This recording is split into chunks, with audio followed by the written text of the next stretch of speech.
Hello. Today you'll be watching a video of cosplayers pretending to be other characters. None of this should be taken as canon, nor proof of any fan fictions. This is purely for fun. Demon Interviews does not own the rights to any of these characters. So please enjoy. Hello, welcome to Demon Interviews, and today we have the lovely, we are joined today by the lovely headmaster and one of the lovely professors from Beacon of Remnant as a continent. Would you guys like to introduce yourselves, starting with the lovely headmaster here? Hello, I am Professor Ozpin. Alright. Hello, I am Glynda Goodwitch. I'm a professor at Beacon Academy. We need to be doing this. I say we share a similar of just holding our hands while we're listening. So, first question to you both is: do either one of you have any pets or anything along those lines? Currently, no. That would be, considering my current lifestyle, it would be rather difficult to take care of a pet. Mm-hmm. I actually do have a pet. When I was on my way home from teaching one day, it was pretty rainy, pretty dark, and I saw a little white blob on the sidewalk. And when I approached it, it meowed at me, and I was like, well, that's different. And I went, to go check it out, and there was this little white cat. There was no mother cat nearby, so I decided to take it home, maybe find a friend who would be interested. Nobody wanted a cat, so it's a little sad, but yeah, so my cat's name is Munchkin. And the only thing that is a little bit annoying about Munchkin is he likes to shed all over my cape, which is mostly black with some purple, and you just get cat hair all over it. So, yes, I do have my Munchkin. Awesome. I can understand the cat thing. I have too many. Um. So the next question is: do either one of you have any siblings? I am slightly altering it to be: do any of you have any children, since you guys are older than the past people we've interviewed from your lovely continent of Remnant? No, I don't have any children, unless you count my students. But, if we're talking my many prior lifetimes, then yes, I have had children in the past. Mm-hmm.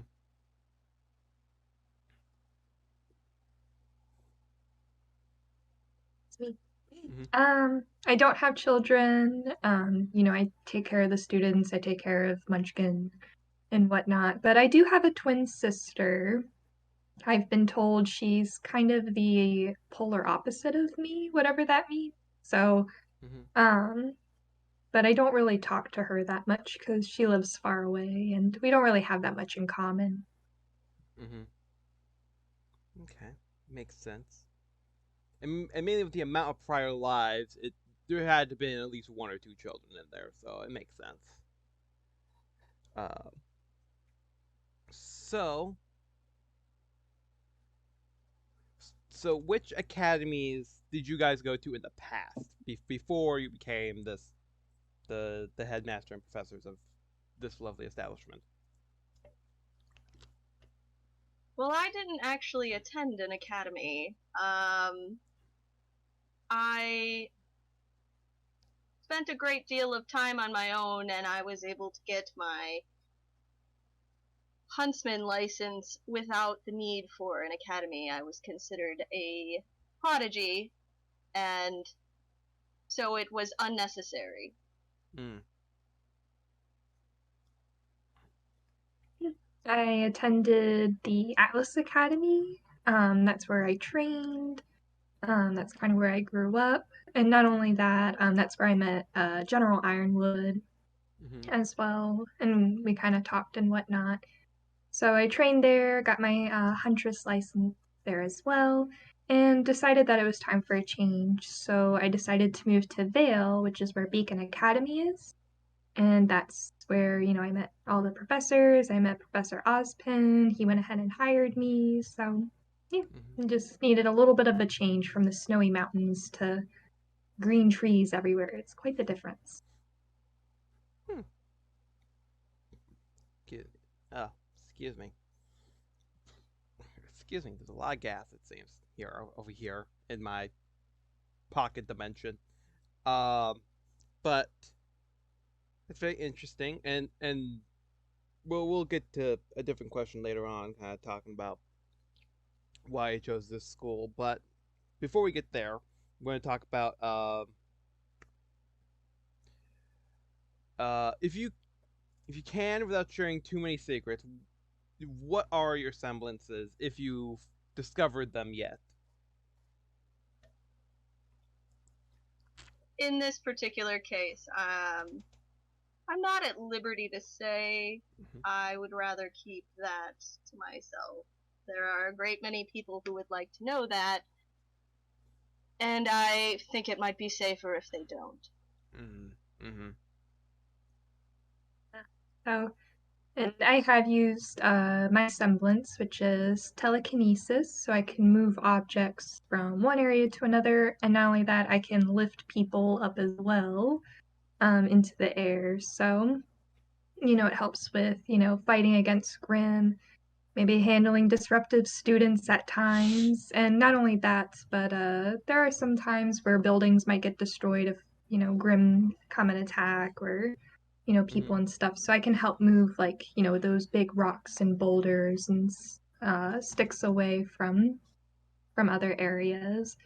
And not only that, there was a certain food fight in a cafeteria that the students definitely saw my abilities and semblance. So hopefully they were kind of amazed by it, but also took it as a warning that this is what I can do. Yeah, I saw that fight. It was glorious, just glorious. Such a mess. It was also a mess, but a glorious mess.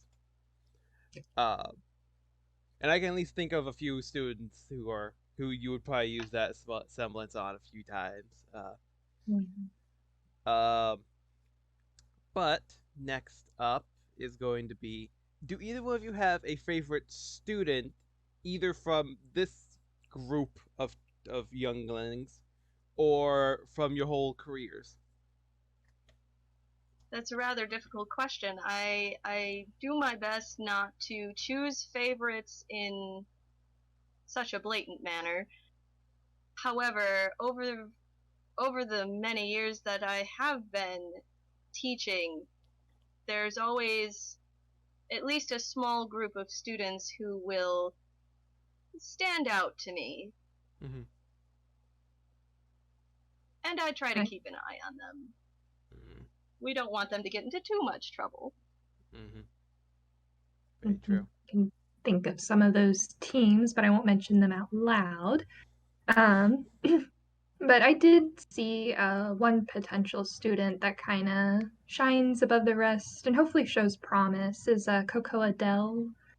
She's the leader for Team Coffee. I feel like she is very inspiring leader and could even become a great huntress. So that'd probably be my favorite, and I'm proud to say that too.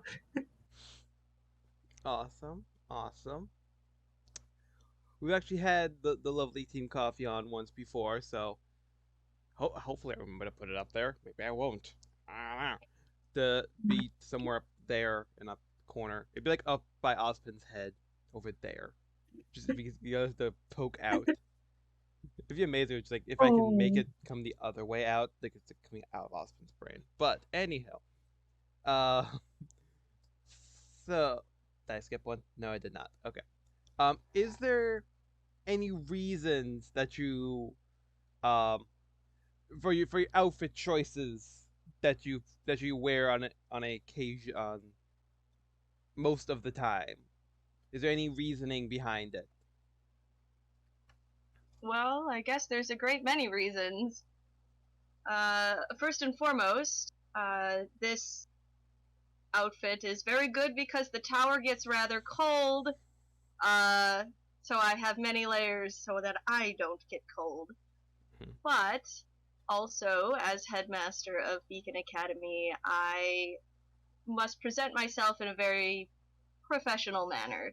So the suit does exactly that, but also this particular material is very easy to move in, so I am also able to conduct myself easily for huntsman business. Mm-hmm. I was going to also say try to look professional as well as stylish. So I wear a cape. I know it's kind of hard to see, but I do wear a cape because, I think it looks cool. It looks très chic and whatnot, and it helps me stand out from the crowd. And especially if there's like a lot of students in the area, they'll at least know it's me. So I try to keep my hair up and out of my face while I'm fighting and teaching. I wear like the pencil skirt and the blouse because again, it looks professional. And I wear a certain pair of boots where I can put my weapon inside, so that way it's easy to access and also a little bit hidden. Mm-hmm. I can definitely agree with the cape. I love capes. Favorite thing in the world to me. But God, for some reason I'm reading just not working today. My reading eyes just aren't working today. So what subject does everybody teach since you are professors and such? Well, in my case, I mostly just take care of the school itself, from an administrative standpoint. Mm-hmm. I don't generally teach classes, although I am capable should I be needed. Mm-hmm. Never know when a teacher calls off or has vacation, so you gotta be prepared. Mm-hmm. I mostly help with initiation and new students, just making sure they're getting comfortable, forming teams and whatnot. But most of the time, I teach fighting, like combat type of classes where folks can train their techniques, manage their aura levels. So we try to keep an eye on those as well. And I also supervise on field trips on occasion. Awesome. Awesome. Well, so this question is gonna need to be reworded. I think we're just gonna skip that one because it's not really an option. So we're just gonna go on to the next one. What inspired you to create your signature weapons? Well, a great many things. I felt that my current weapon was a combination of elegance and power, which is necessary for my aesthetic, I guess, and being a huntsman. Yeah. That's about it. Got it. Oh. So my weapon right now is getting some repairs, but it's black and purple. People call it a spatula, but it's supposed to be like a little light wand that has my colors, and again, I can compact it in my boot to move it around easily. I don't have to carry it all the time, so it's a bit easy to access. It also helps with my semblance. So, I help, I'll hold it, I'll move things around with it. So that's one of the most defining features of my weapon is that, it's so light and so small, but yet it can lift these like heavy objects like rocks and, big creatures of grim and whatnot. So it's definitely one of my favorites, so hopefully I'll get it back here soon. Awesome. Well, since we skipped the question, I'm going to make a short one, which should be an easy one. How do you deal with any sort of bullying on campus? Well, in some cases, students must figure things out on their own. However, we don't tolerate a lot of bullying if we know that it's happening. Generally speaking, I believe Glynda handles most of those issues, though, so I'll let her speak on the specifics. Mm-hmm. Put it on me. But My yeah. apologies. Oh, you're good. Yeah, it's kind of an awkward spot because, like, you want students to like figure it out themselves, but at the same time, it's like, all right, when does it become a point to like step up and interfere and whatnot? So, Mm-hmm. definitely to the point of like physical altercations and whatnot. But yeah, I guess the best thing to do is to put him in detention, which means somebody has to watch him, which is probably me, while I rather be at home, watching TV and eating snacks. Mm-hmm. But yeah, we try to deal with it right away. So we don't try to make it go on for too long. Okay. And because in our universe, your lives are a television program, so we've seen some of what happens. So yeah, I have one bully in mind who, but we're gonna carry on from that. Um, uh, so in your opinion and your past experiences, who do you think would win in a fight between you two? Well, I believe we're currently at a tie, are we not? I think so. Perhaps a duel is in order to break that tie? Mm-hmm. I agree. Mm-hmm. We'll have to check our calendars. Mm-hmm. Get your assistant to fill it in for you. Oh no, wait, that's Yes. me. Pencil it right in if you find a spot in my calendar. I will do that. You can make it a teaching moment as well. That not all fighting has to Exactly. be life or death. Yes. And I believe in your world you have this thing called YouTube comments or Yes, something like that. yes, Maybe. the most dangerous place in all of Earth, the YouTube comment section. Yes. Well, Yes. maybe some students or spectators out there, who do you think would win in a fight? Mm-hmm. Good old me or Professor Ozpin? Mm-hmm. That'll be interesting. That'd be interesting. Um, I'll definitely update you on the progress of that as soon as it's there.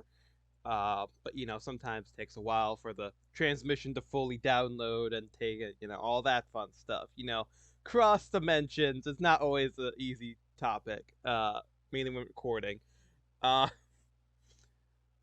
so in your opinion, what is the most like the scariest or just like hardest to beat Grim that you've either fought by yourself or with your team of professors, so on and so forth?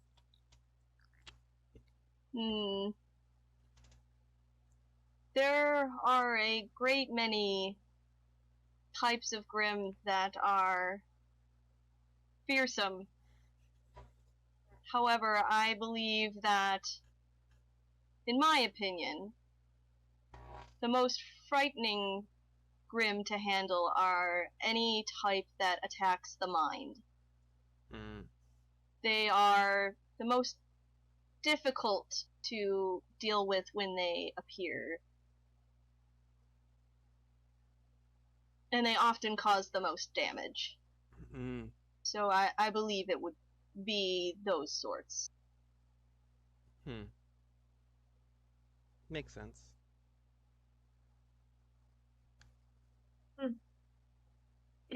Yeah. I think can't think of any Grimm that I'm personally afraid of. I just, do my duty as a huntress and as a professor, to make sure that they're dealt with, quickly and efficiently. But I do worry about new students going out and fighting Grimm and whatnot. It's kind of a little bit worrisome because it's like, all right, this is a teaching moment. Like, go fight. Like, show me what you're capable of. And at the same time, it's like, please don't get hurt. Like, so. But one curious moment was there was one night a dust shop was being attacked, and there was like this mysterious woman with like some random semblance of like fire and whatnot. That was kind of a little odd. I don't know if she was a Grimm. I mean, but it was just like I wasn't used to that, and it kind of threw me off. And there was some other stuff going on, so that was probably most difficult fight I've had in quite a while. You can say it left behind some cinders, right? I guess so.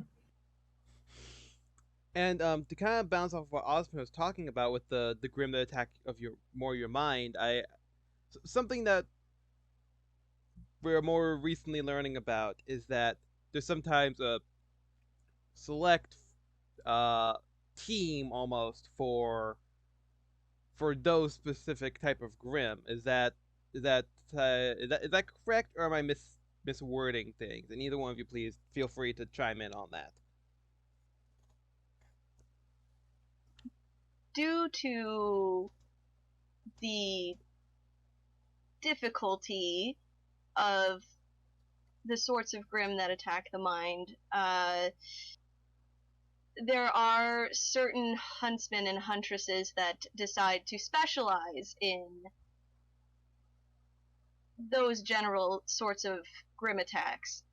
Having specialists also makes it easier to find and defeat those kinds of Grimm, as they can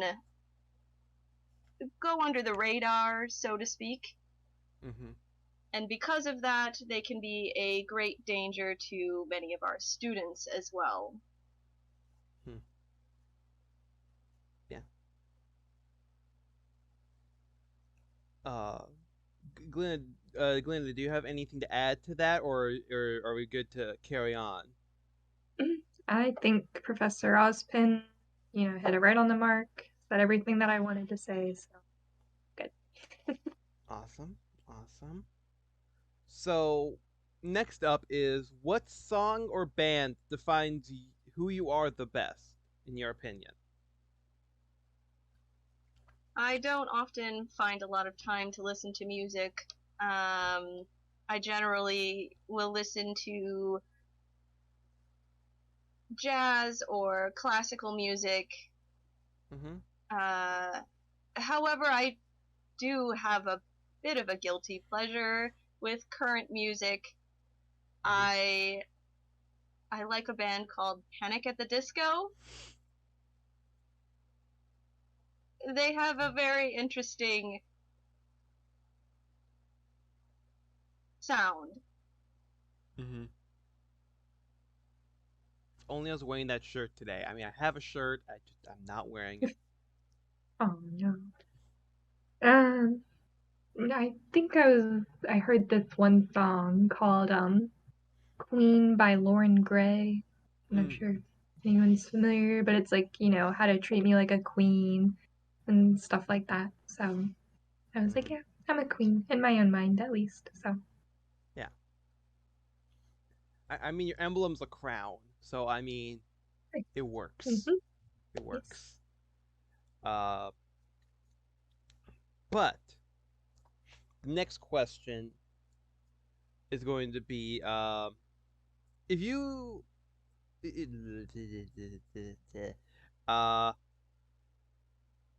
why did I word this so weirdly? What the hell's wrong with me? Okay, I have to read it and then reword it. If you could go back in time and tell your past self something that can hopefully change the future, which isn't always a good idea, but that's not the point of this question, what would you tell them to hopefully change the events of what happens in your world, if you could? I mean, That is a rather difficult question. There are a great many points in my lifetime for which I wish I could go back and tell my past self what to do or not do.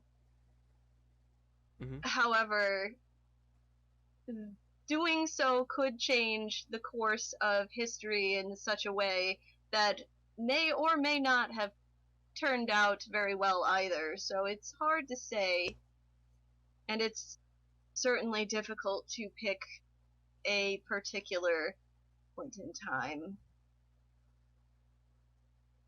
So I'm not sure I can answer that question very well. Makes sense. Actually, there would be a moment where I would have Professor Ozpin not let Miss Ruby Rose in, just because I feel like a lot happened that school year. She's definitely too young to be moved up that quickly, so without having like proper paperwork, like and stuff. So I feel like maybe we'd have like a little trial period. I don't know if that's what you want to call it, just to see what she's capable of. So, but yeah, and for myself, I feel like I would just tell myself to be more like compassionate and empathetic towards people. I know sometimes I can have this stern, no nonsense type of attitude, a bit strict at times, but I would want to be more compassionate towards students. Yeah. That makes a lot of sense, actually.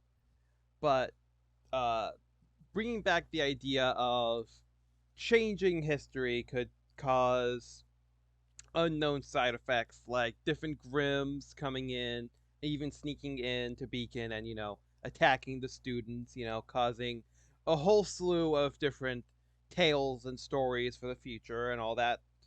I guess not so fun stuff, I guess would be the best word for that. But yeah, I guess I was trying to look for the name of it. I could not find it. Oh well, we'll live. We're carrying on though. There's a whole Wikipedia.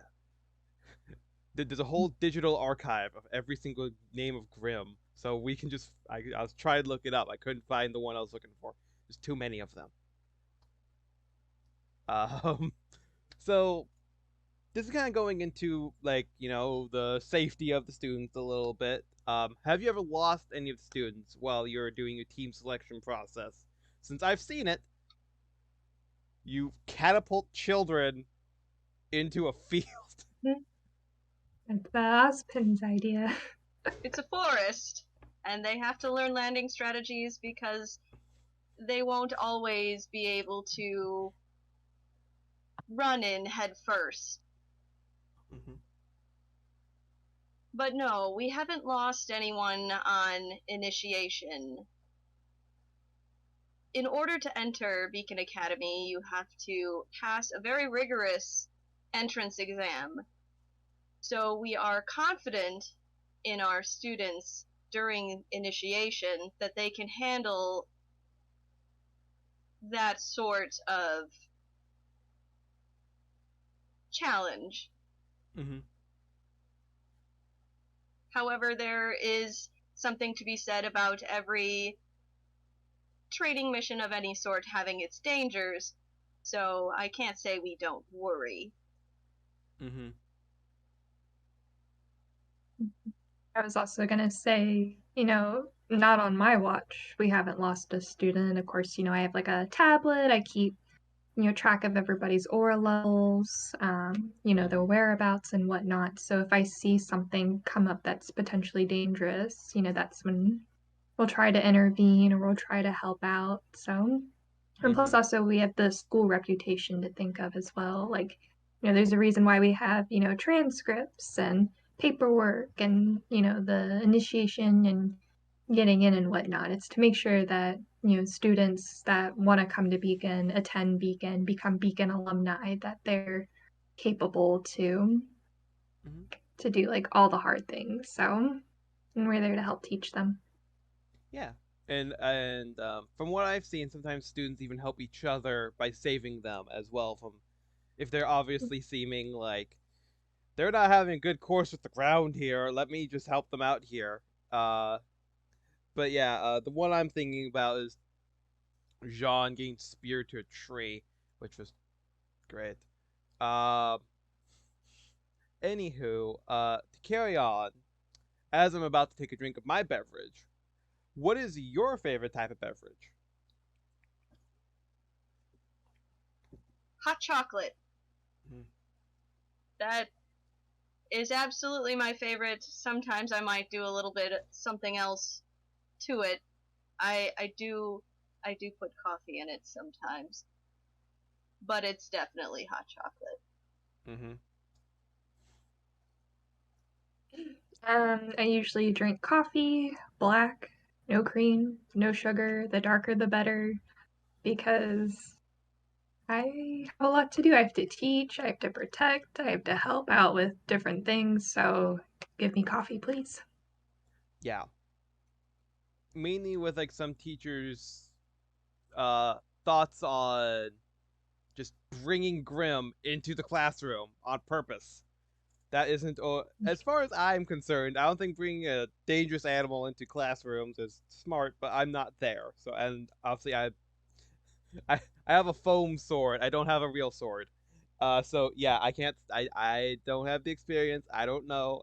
I'm wrong. But anyhow, um, but before we get on to the individual questions for for different for for Ozpin or for Glynda and so on and so forth, I want to say to the people who are watching, uh, don't forget to like, comment, subscribe, hit that bell icon. If you have any questions for our lovely guests of a different universe here, if we ever get them back, put them in the comment section below.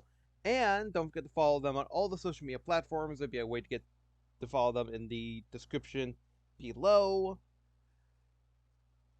We are not sponsored. uh, Anywho, next on the to-do list is the individual questions. Um, so we're gonna be going in the same order as we're going. Us and gets one, then Glynda, and go back and forth and have fun. Um, so first of all, Ozpin, we've kind of been touching on it a little bit throughout this adventure. Sure. How long have you been alive for, give or take? I honestly must say I've lost count. It over the many lifetimes that I have lived, countless, countless.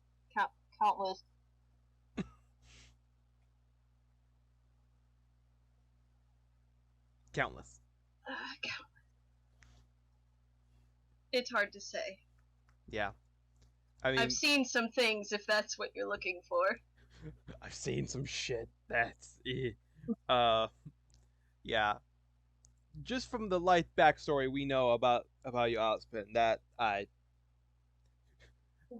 who lived in the land of magic, uh, Indeed.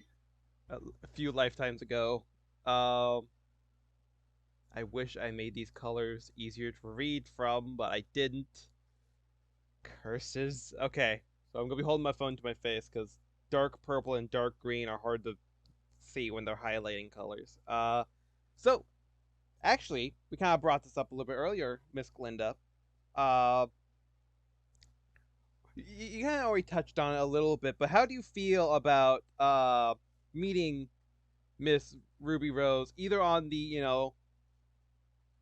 on the rooftop, when she was chasing after criminals by herself, or when you learned that Ozpin brought her in about what was it, 2-ish years early, 3, 18, I don't know.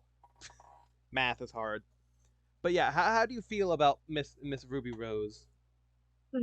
That's Professor Goodwitch to you. But yeah, I wasn't too crazy. I mean, I did hear like a lot of loud noises and was trying to figure out what was going on. I know there had been some dust robberies going on in the city of Vales, so of course I went to go investigate just to make sure that people were safe, buildings were safe, and whatnot. And here I am, there is a mere child on a rooftop trying to take down a large ship in midair. So it's like, what are you doing? So of course I had to step in to protect her, make sure that she was safe. I was just trying to figure out, like, what was she doing? I mean, it's late at night. I don't know if her family was around or something, but I was just like, also at the same time, like, what are you doing fighting these people that you don't know? And what is your weapon and all this stuff? So I just felt like she was putting herself at risk. She was putting other people at risk. So I wasn't too crazy about it. So that's why I kind of brought her into the police station and, called Professor Ozpin and was like, hey, I have somebody that you probably want to see. Or, and then he also, when I told him the name, he was like, oh, like, I do want to meet this person. And I was like, what's going on? Like, oh no. So, yeah, that's kind of my take on things. Makes sense. Makes sense. Well, now we're going to another question for Ozpin here. Oh my god. Again, dark green with black lettering is not a good dark green is not a good highlighting color. So over the years, from what we've seen and a little bit of maybe your future, we don't know when in the timeline this is happening. It is. That's what it is. But throughout the years, how are all the people you've kind of taken over still in there, even throughout the different body changes, if you know what I mean?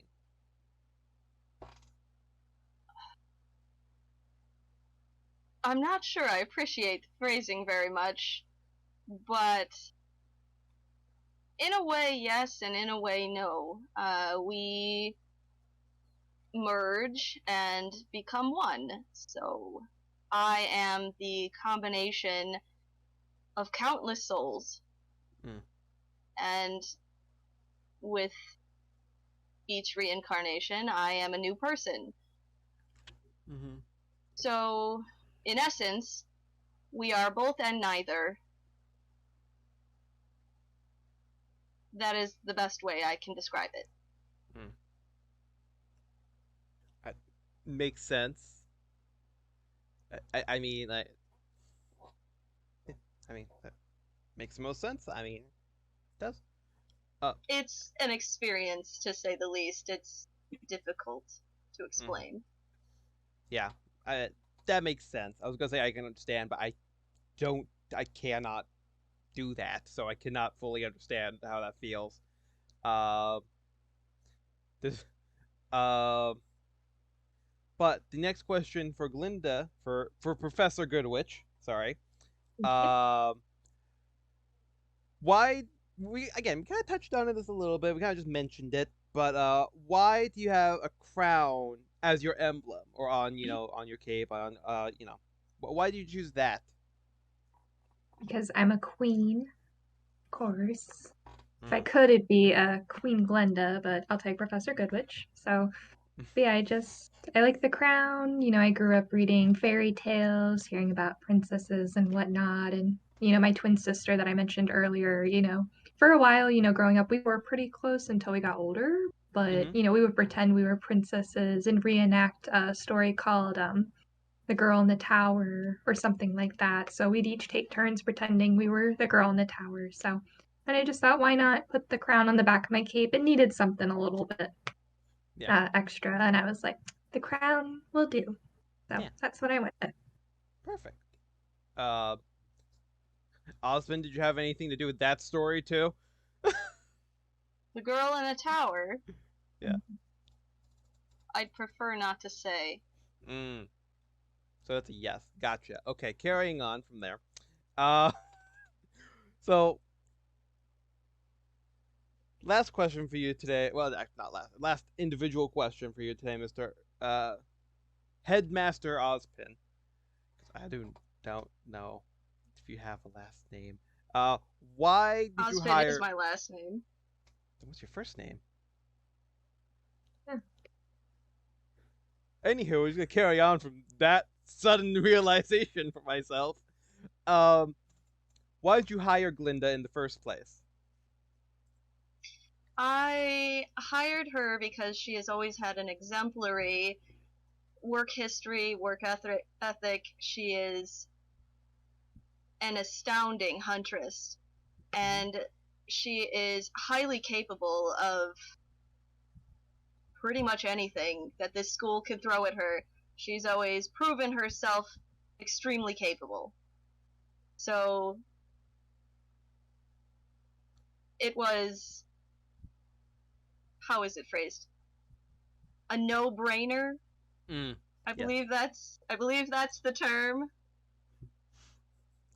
Yeah, the term that the hip, young, cool kids are saying nowadays, and all that fun stuff, right?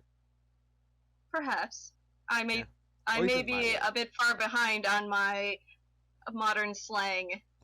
Mm. Trust me, I am too. That you're good. Don't worry. Oh my god, the weird purple color I chose. Okay. Okay, so Glynda, this is the last individual question for you. Um, who did you meet first of the staff of Beacon, not counting Headmaster Ozpin here? Let me see. First, I believe we had like a teacher orientation day, and I got there pretty early because I was actually excited and looking forward to what the day had to offer. And Professor Port was there early. Hmm. Apparently, he was off in the forest, like hunting Grim and doing what he calls manly huntsman activities, just hunting and whatnot. So he was there and realized I should not have gone in that early because he basically talked my ear off, and I was so grateful for when the next person showed up. So Professor Port was the first teacher that I met on in the academy.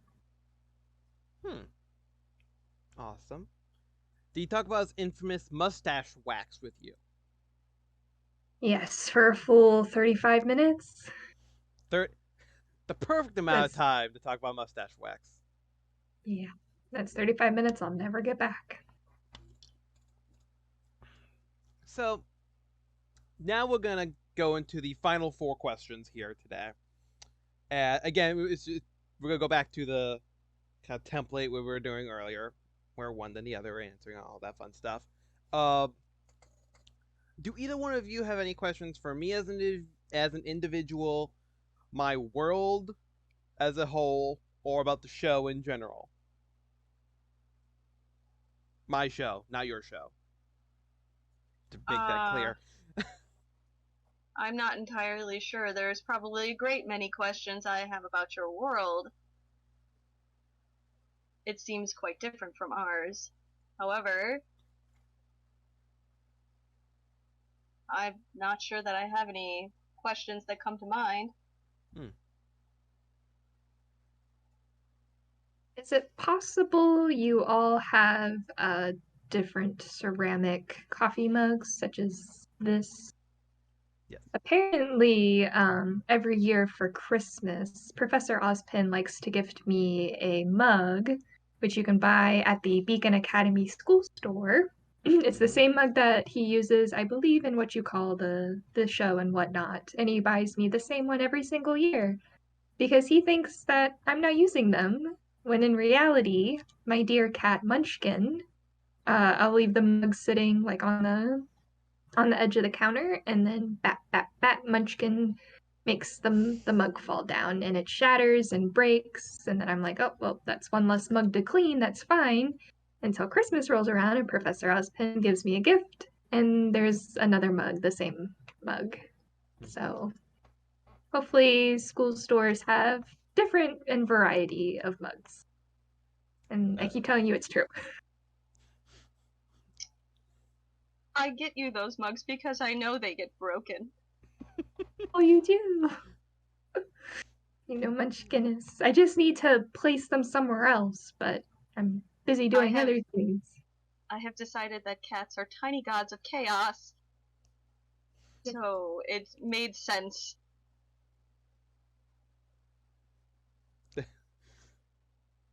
They all have a little bit of the god of darkness in all of them. Just a little bit. Yes. Perhaps just a little bit. Yes. The darker the color of the cat. No, that makes it sound sad. Like black cats are evil. They're not. I have a spooky believe- cat, but he's not bad. He's a scaredy cat. I believe orange cats are actually considered the most chaotic. Yes. I also have an orange cat. He likes to run outside. We do not let them go outside. He likes to run outside. So we all have heart attacks. Anywho, the next question is going to be: would either one of you like to return to this interdimensional interview in the future? I would be happy to. This was been quite good. interesting. Yeah, I definitely think it would be fun, and maybe if we find, or other professors have the time and whatnot, we can get them and hear their stories and how they joined Beacon Academy and their training and outfits and weapons. It's always exciting to hear. Yeah, most definitely. The next question is: who would you like to see interviewed like this in the future?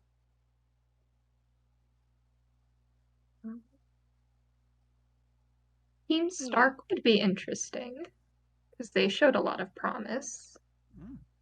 Okay. I would agree with that. Sorry. No, I'm you're just like, fine. sorry, I just added another one here. No, you're fine. You're fine. Don't worry. I have a list. Don't worry. They'll be added to the list.